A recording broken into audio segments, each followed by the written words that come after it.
afternoon. I'm Susan Shapiro. Another round of storms is possible this afternoon in the Susquehanna Valley. Meteorologist Mary Ellen Pan is here tracking the potential for severe weather. Mary Ellen. Thanks a lot, Susan. All is quiet right now, but we will be looking out for the possibility of strong to severe storms this afternoon and into the evening hours. And you can see we are in a marginal risk, which is the lowest threat. So that means isolated storms could be on the severe side, and we'll be watching for damaging winds and heavy downpours. Right now we have partly sunny skies across the area, definitely a soupy atmosphere, so plenty of moisture to work with. Storm Team Live Radar Network just showing a couple sprinkles trying to get develop across northeastern Dauphin County. Otherwise, it is quiet, but we will look for these storms to develop after 2 o'clock today and continue until a little after midnight.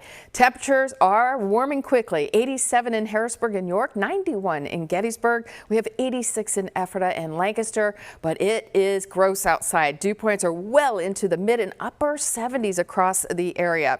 Your next 12-hour forecast impacts start after 2 o'clock because of the threat for those storms.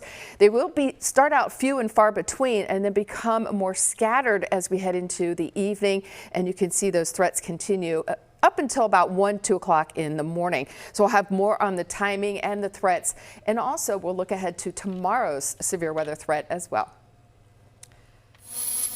Today is the deadline for state lawmakers to pass a budget. There's not a lot of optimism. Governor Shapiro's $51.5 billion spending plan will be approved on time, which would make it the third year in a row where the deadline was missed.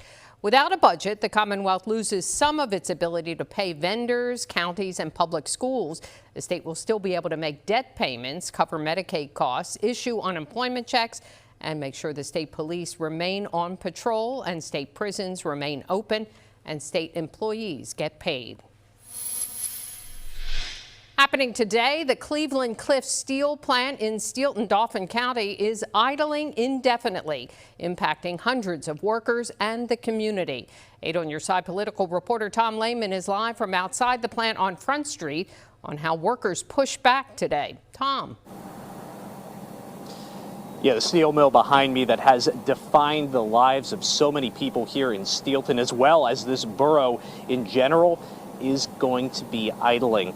And this is going to be breaking more than a century of tradition here in Steelton, also impacting some 500 plus workers in this area who work at this mill, which again, it will be indefinitely closed, according to Cleveland Cliffs, the owner. Earlier today, a number of people were rallying at the local union hall about this particular idling.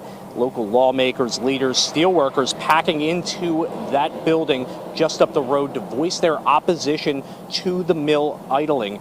They're demanding that Cleveland Cliffs either reopen or let a new buyer take over the facility.